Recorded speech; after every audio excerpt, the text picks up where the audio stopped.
Dino Mehmeda Mujkić bio je bez imalo sumnje jedan od najpopularnijih, najvoljenijih i najsmješnijih likova u istoriji balkanske televizije. Njegova prostodušnost, vječiti apetit, spavanje na kauču u studiju Akord i legendarne izvale nasmijavale su milijune gledalaca. Dino je bio srce humora u prve 2 sezone serije Lud zbunjen normalan. A onda, na samom vrhuncu popularnosti serije, uslijedio je šok kakav niko nije očekivao. Na početku 3. sezone, gledaoci saznaju najgoru moguću vijest. Dino Mehmeda Mujkić je preminuo od prejedanja. Publika je bila neutješna, a serija nakon toga više nikada nije bila potpuno ista. Godinama su kružile teorije zavjere i pitanja zašto je glumac Milan Pavlović morao napustiti seriju u kojoj je bio apsolutna zvijezda. Da li je u pitanju bila svađa, autorski tim ili nešto treće? U današnjem videu otkrivamo vam kompletnu provjerenu istinu o odlasku Milana Pavlovića, njegovoj karijeri prije i poslije serije i o tome kako ovaj legendarni glumac izgleda i šta radi danas. Ostanite s nama. Iako ga čitav Balkan prepoznaje isključivo kao simpatičnog, blentavog Dinu, Milan Pavlović je zapravo vrhunski akademski obrazovan dramski umjetnik s bogatom karijerom u teatru. Rođen je 2. januara 1970. godine u Sarajevu.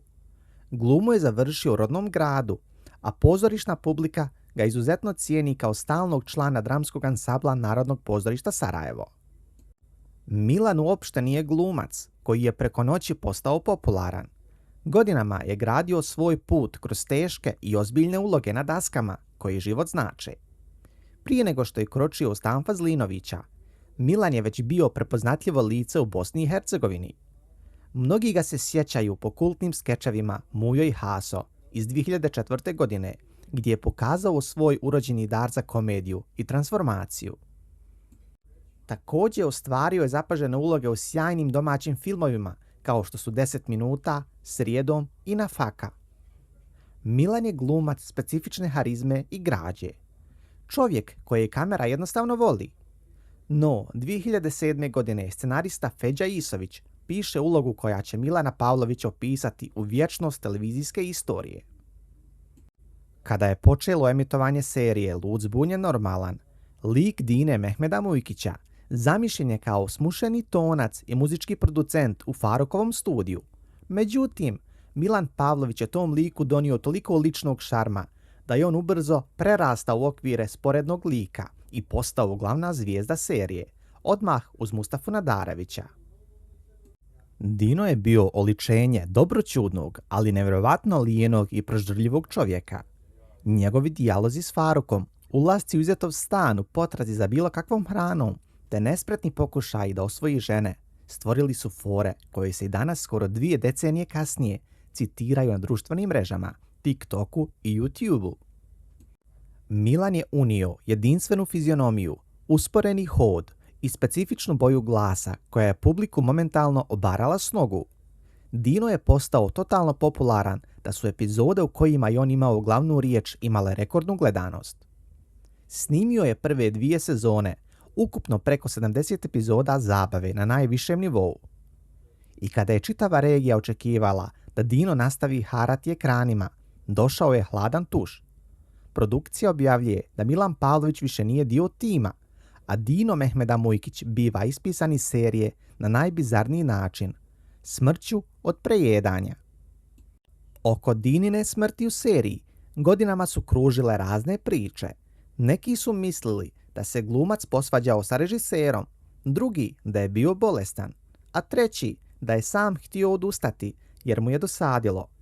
Međutim, sam Milan Pavlović je u kasnijim intervjuima odlučio prekinuti šutnju i otvoreno otkriti šta se zapravo desilo iza kulisa.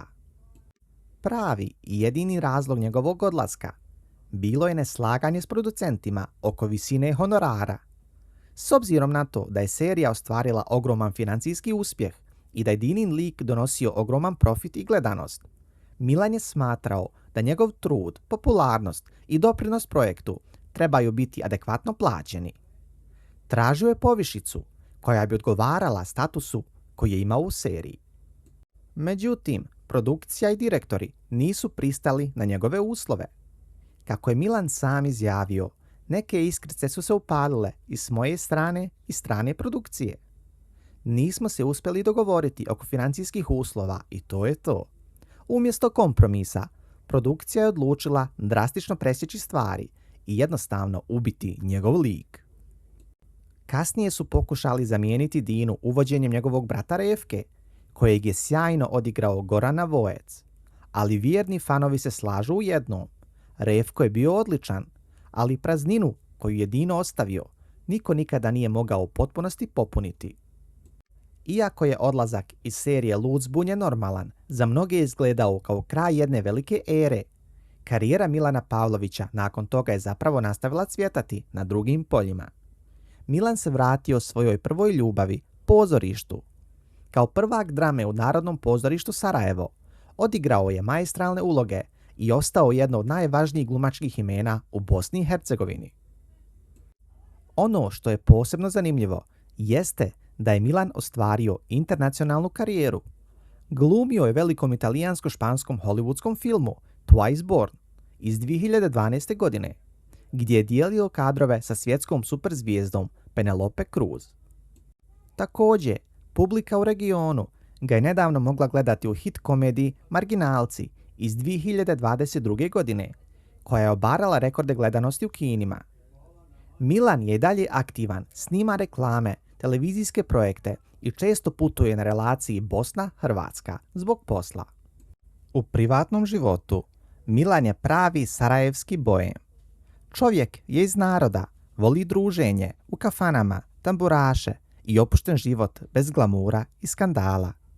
Zanimljivo je da i danas kada šeta ulicama Sarajeva, Zagreba ili Beograda, ljudi ne viču Milane, već svi za njim viču Dino. Milan je izjavio da mu to ne smeta i da mu je drago što je taj lik ostvario tako dubok i pozitivan trag u narodu. Danas izgleda malo starije, ima sjedu bradu i kosu, ali onaj prepoznatljivi topli osmijeh i šarm su i dalje tu. Milan Pavlović je dokazao da za kultni status nekada nije potrebno snimiti 300 epizoda. Bilo mu je dovoljno samo 2 sezone da postane besmrtan i da njegov Dino Mehmeda Mujkić zlatnim slovima bude upisan u istoriju balkanske komedije. Iako je otišao zbog novca i neslaganja s produkcijom, publika mu to nikada nije zamjerila, a njegova glumačka veličina nastavila je sijati kroz teatar i filmska platna. Pišite nam u komentarima koja vam je najdraža Dinina scena ili izreka iz serije Lud zbunjen normalan i da li je serija izgubila dušu nakon njegovog odlaska. Ako vam se svidio ovaj video, obavezno ostavite like i pretplatite se na naš kanal, jer uskoro donosimo još neispričanih priča o vašim omiljenim glumcima. Hvala na gledanju i vidimo se u sljedećem videu. Pozdrav!